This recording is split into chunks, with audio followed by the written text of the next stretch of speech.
Stretch to screen. Yan. Punta ka sa Windows mo. Windows Security. Okay? Pagpunta mo sa Windows Security, Virus Threat Protection, tapos, Manage Settings, tapos baba ka, lagay mo yung, punta ka dito sa may Exclusion. Pagpunta mo sa Exclusion, add mo yung folder. Yung folder mismo nung MMO Fort. Ayan na, okay na.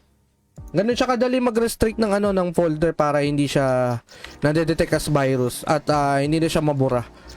Yan. There are times din talaga na nade-detect din talaga siya. Yung talaga eh. Ulit! Putang na.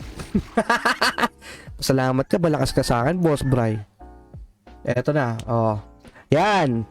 So, punta ka lang dito. Search mo muna dito sa may kaliwa mo, Windows Security. Click mo yung Virus Threat Protection. Click mo. Yan, click mo lang to. Tapos, click mo tong Virus Threat Protection Settings ito, Manage Settings. Pagka-click mo nyan, punta ka dito sa may Exclusion. Okay. Click mo yung Add or Remove Exclusion. Tapos kung may lumabas na pop-up, yes mo lang. Tapos, add an exclusion. Tapos, folder. Yan.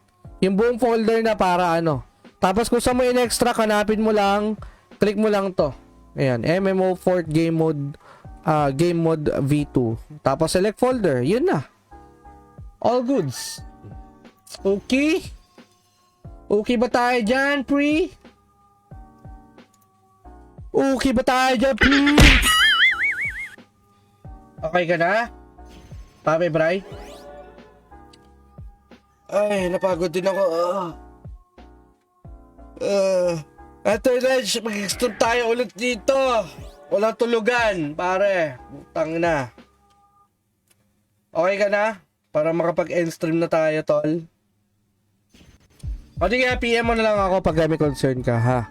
Ayan, Papi Efren, antayin kita dito, ha? Ayan, nakapag-ipon na naman ako, may 2 batch na naman tayo so far. So, ayan. That's it muna for today, mga papi. And I am going to end this stream. Ayan, magkita-kits tayo ulit mamaya after lunch. And see you na ulit. Bye-bye!